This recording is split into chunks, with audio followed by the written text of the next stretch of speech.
Hello my dear friends, कैसे हैं आप लोग। उम्मीद करती हूँ आप सब अच्छे होंगे।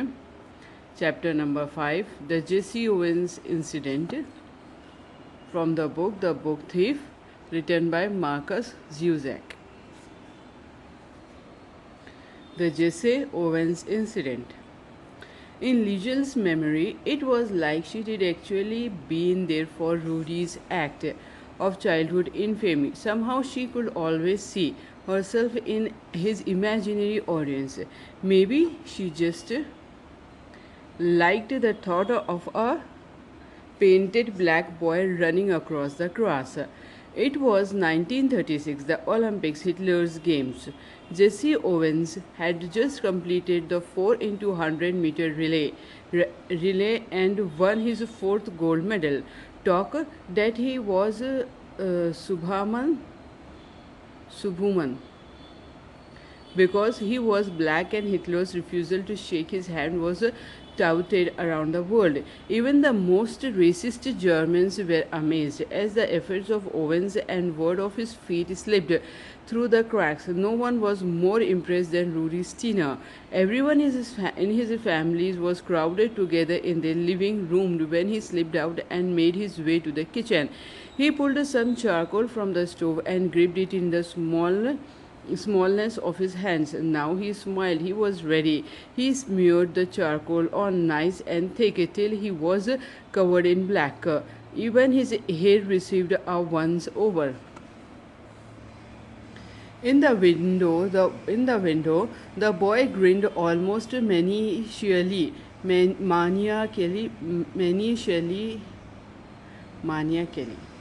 at his reflection, and in his shorts and singlet, he quietly abducted his older brother's bike and pedaled it up the street, heading for Hubert Oval. In one of his pockets, he did hidden a few pieces of extra charcoal. In some case of it wore off later.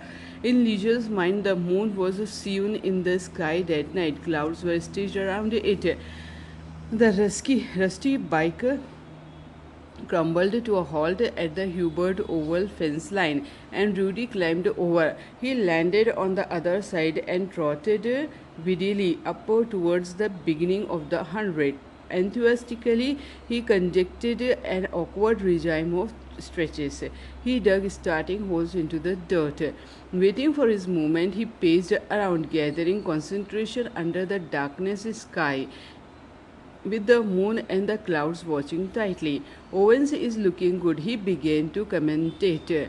This could be his greatest victory ever. He shook the imaginary hands of the other athletes and wished them luck. He shook the imaginary hands of the other athletes and wished them luck, even though he knew they didn't have a chance.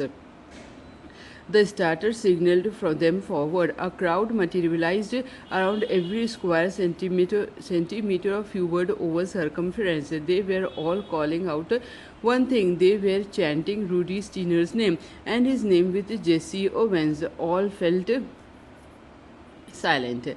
His bare foot gripped the soil. He could feel it holding on between his toes. At the request of the starter, he raised a crouching position and the gun crept a hole in the night.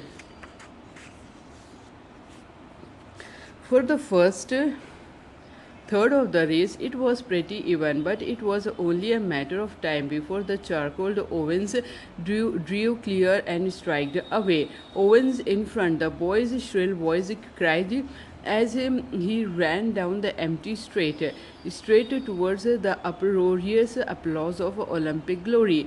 He could even feel the tape break in two across his chest as he burst through it in first place, the fastest man alive. It was only on his victory lap that things turned sour. Amongst the crowd, his father was standing at the finish line, like the bogeyman, or at least bogeyman. Or at least the bogeyman in a suit. As previously mentioned, Rudy's father was a tailor. He was rarely seen on the street without a suit and tie. On this occasion, it was only a suit and a disheveled shirt war its loss. He said to his son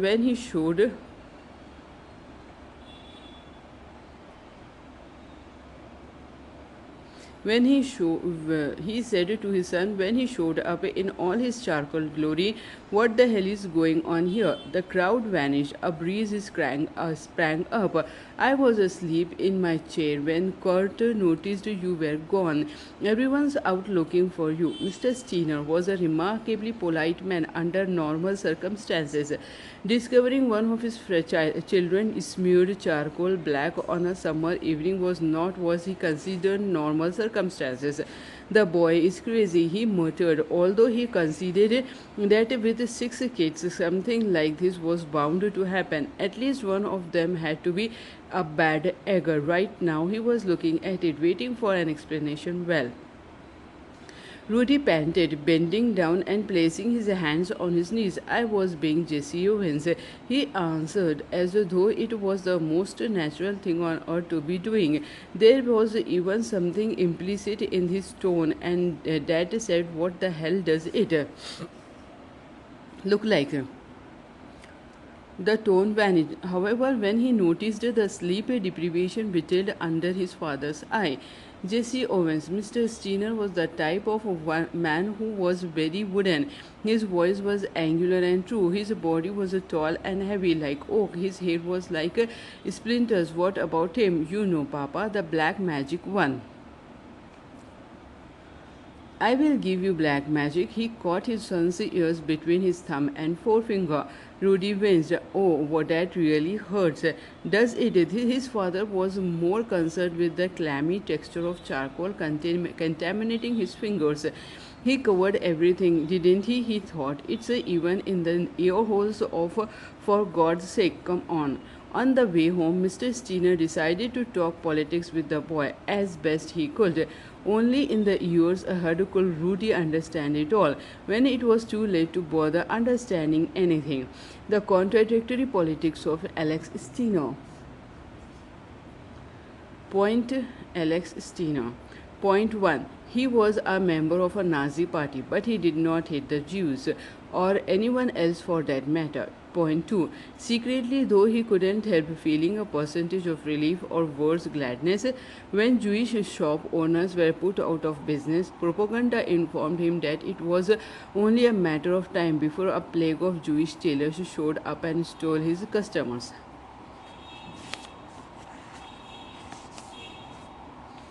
But Point 3. But did not that mean they should be driven out completely? Point 4. His family, surely he had to do whatever he could to support them. If that meant being in the party, it meant being in the party. Point 5. Someone somewhere far down there was an itch in his arm hurt, but he made it a point not to scratch it. He was afraid of what might come leaking out. They walked around a few corners onto Himmel Street, and Alex said, "Son, you can't go around painting yourself black. You hear?" Rudy was interested and confused. The moon was undone now, free to move and rise and fall and drip onto the boy's face, making him nice and murky like his thoughts. "Why not, Papa?" "Because they will take you away." "Why?" "Because you shouldn't want to be black people or Jewish people or anyone who is not us." "Who are Jewish people?" "You know, my oldest customer, Mr. Kaufman, where we bought your shoes." "Yes." "Well, he is Jewish." "I don't know that." "Do you have to pay to be Jewish? Do you need a license?" "No." Rudy, Mr. Steiner was steering the bike with one hand and Rudy with the other. He was having trouble steering the conversation. He still hadn't relinquished the hold on his son's earlobe. He had forgotten about it. "It's like you are German or Catholic." "Oh, is Jesse Owens Catholic?" "I don't know." He tripped on a bike pedal then and released the ear. They walked on in silence for a while until Rudy said, "I just wish I was like Jesse Owens, Papa." This time, Mr. Steiner placed his hand on Rudy's head and explained, "I know, son, but you have got beautiful blonde hair and big, safe blue eyes. You should be happy with that. Is that clear?"